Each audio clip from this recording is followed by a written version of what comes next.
One of the features of this fourth industrial revolution is that it doesn't change what we are doing, but it changes us. The difference of this fourth industrial revolution is it doesn't change what you are doing, it changes you. If you take genetic editing, right. Just as an example, it's you who are changed, and of course this has a big impact on your identity. Editing your genes? Cool, I'll explain that later. But first, why do so many people consider this guy, Klaus Schwab, to be the most dangerous man in the world? Well, there's some reasons. A lot of them. You might remember Klaus Schwab as the puddle of liquefied feces who said, by 2030, you'll own nothing and be happy about it. Translated, that probably means by 2030, he'll own everything and he'll be happy about it. But how does he expect you to own nothing and be happy about it? Oh, he's got a plan. Now, I'll tell you about it in a minute. But before I do, a little bit about Klaus Schwab. He's the author of COVID-19, The Great Reset. What a grand opportunity indeed. Oh, and his book was published on July 9th, 2020. Wonder how he got it written and published that fast. It's almost like maybe he pre-wrote it before he started the pandemic. I mean, before the pandemic started. Old Klaus is also the founder and chairman of the World Economic Forum, an organization that faces the public with very noble sounding goals of creating a better world. Fear-mongering about climate change and disease are big goals of theirs. Welcome to Davos. Just park your private jet over there and then go inside and pretend to be concerned about climate change. Klaus and the World Economic Forum want a worldwide digital ID system that determines your access to goods and services. It would monitor your online behavior, purchases, and biometrics. It kind of seems like he just wants to do away with the whole democratic process and give all the power to the state and whoever runs the state, the deep state. But that's based on both his words and actions, so it's probably an inaccurate observation. Was Dr. Evil's character based on this reptile? Mr. Schwab writes the following. One of the greatest lessons of the past 5 centuries in Europe and America is this. Acute crisis contribute to boosting the power of the state. It's always been the case, and there is no reason why it should be different with the pandemic. Nobody ever elected Klaus Schwab to anything. This all just sounds like conspiracy, doesn't it? The World Economic Forum are good guys. Haven't you seen the headlines they pay for? Go green, right? Right? That's probably right. They truly are good guys.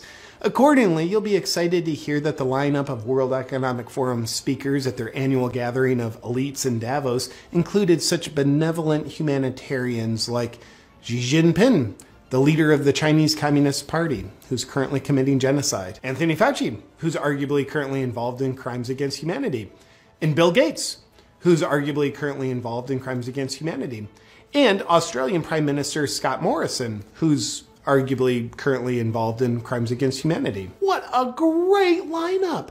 But my favorite Economic Forum speaker of all time is this reptile, Klaus Schwab's top advisor, Dr. Yuval Noah Harari. Let's see what he has to say. Data might enable human elites to do something even more radical than just build digital dictatorships. By hacking organisms, elites may gain the power to re-engineer the future of life itself. Because once you can hack something, you can usually also engineer it. Elites hacking organisms and re-engineering life itself? Well, he's not talking about doing that to people, is he? Now, in the past, many tyrants and governments wanted to do it, but nobody understood biology well enough, and nobody had enough computing power and data to hack millions of people. Neither the Gestapo nor the KGB could do it. But soon, at least some corporations and governments will be able to systematically hack all the people. Well, I guess he was talking about doing that to people. All people, to be specific. And if indeed we succeed in hacking and engineering life, this will be not just the greatest revolution in the history of humanity. This will be the greatest revolution in biology since the very beginning of life 4 billion years ago. For 4 billion years, nothing fundamental changed. Not playing God, are you? Because that usually works out super well. Science is replacing evolution by natural selection with evolution by intelligent design. Not the intelligent design of some God above the clouds. Oh, you are playing God. Say more. Evolution by natural selection with evolution by intelligent design. Not the intelligent design of some God above the clouds, but our intelligent design and the intelligent design of our clouds. The IBM cloud, the Microsoft cloud, these are the new driving forces of evolution. Gosh, you wouldn't by chance have a plan in place on how to control people with your cloud technology, would you? And that plan isn't by chance already being implemented, is it? Today, we have the technology to hack human beings on a massive scale. Oh, so you could implement it. In this time of crisis, you have to follow science. It's often said that you should never allow a good crisis to go to waste. Sounds familiar. And I guess you are implementing it already. Didn't anyone bother telling this guy not to say any of this out loud on camera? It's a lot of evidence. Surveillance. People could look back in 100 years and identify the coronavirus epidemic as the moment when a new regime of surveillance took over, especially surveillance under the skin. My brain, my body, my life, does it belong to me or to some corporation or to the government or perhaps to the human collective? This guy's revealing the whole plan. He's gonna ruin it. The World Economic Forum, out for the good of humanity. You'll own nothing, not even your own DNA. We have our way. Now for some additional fun facts about Klaus Schwab and the World Economic Forum. They've got a Young Leaders Program, which is a 5-year indoctrination program into their principles. The goal of the program is to create world leaders who don't answer to their people because they don't care about them. They answer to their bosses at the World Economic Forum. Graduates of the program include admirable world leaders that are suspiciously in lockstep with the Great Reset, such as Justin Trudeau, Francis Macron, and Mark Zuckerberg. Sponsoring partners of the World Economic Forum's Young Global Leaders program have been the Bill and Melinda Gates Foundation and Google. I wonder why Google censors and shapes information to be in exact support of the World Economic Forum's narrative. Oh, another fun fact. The World Economic Forum is predicting a worldwide cyber attack. I'm pretty much a wizard at predicting the things I'm going to do too. The very concerned Schwab believes the cyber attack could bring a complete halt to our power grid, transportation, hospital services, and to our society as a whole. The World Economic Forum then simulated the cyber attack. Simulated or planned? I'm not sure, but they said it was a simulation, so it's probably best to just believe them. Oh, also the World Economic Forum, along with the Bill and Melinda Gates Foundation, hosted Event 201, which oddly enough played out exactly as they planned. Or simulated, or whatever. Let's move on. And here's a picture of Klaus Schwab sitting in front of his statue of Vladimir Lenin. I wonder why he's got a statue of one of the most murderous world leaders in history.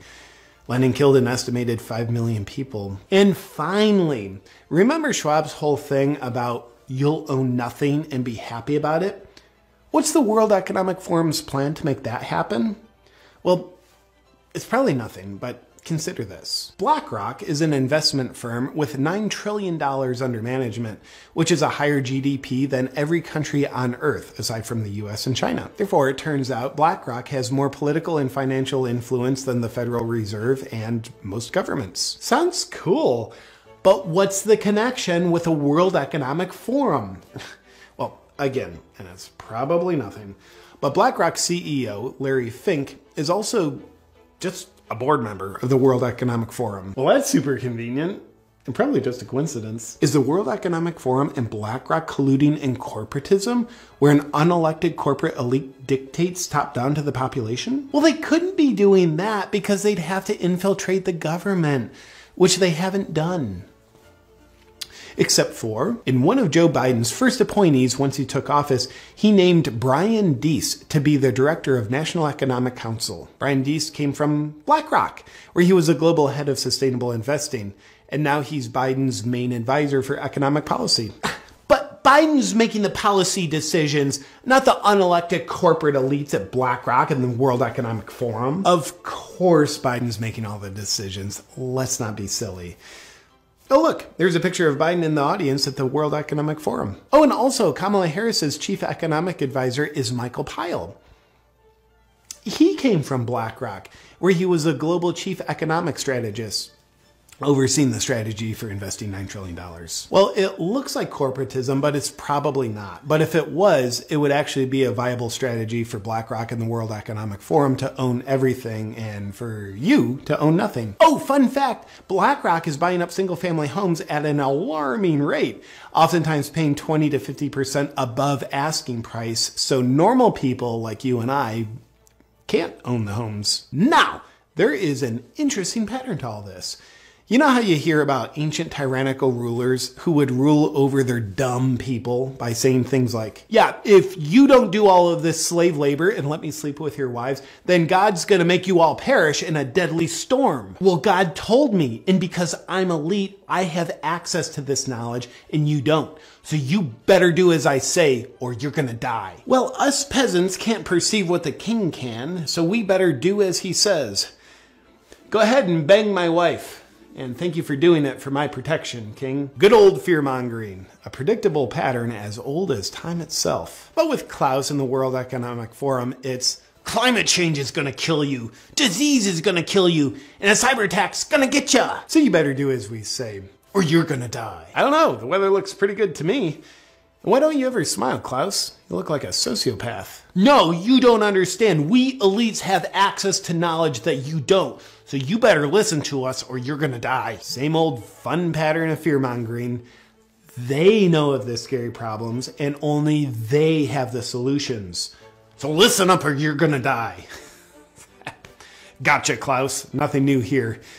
We see you. In conclusion to the question, is Klaus Schwab the most dangerous man in the world? Here's his top guy again. Humans are now hackable animals. You know, the whole idea that humans have, you know, they have this soul or spirit and they have free will and nobody knows what's happening inside me. So whatever I choose, whether in the election or whether in the supermarket, this is my free will, that's over. Free will, that's over. It will indeed be over. If you outsource your thinking to outside influences and take the easy way out by choosing obedience over bravery. Doing so makes you very susceptible to being manipulated by fear. And if this happens, you will fail at remaining a free, sovereign individual. But here's how Schwab and his friends, who sociopathically never smile, fail at their great reset, and you succeed at remaining a free, sovereign individual. Be guided by your own critical thinking and what your heart and soul knows is right.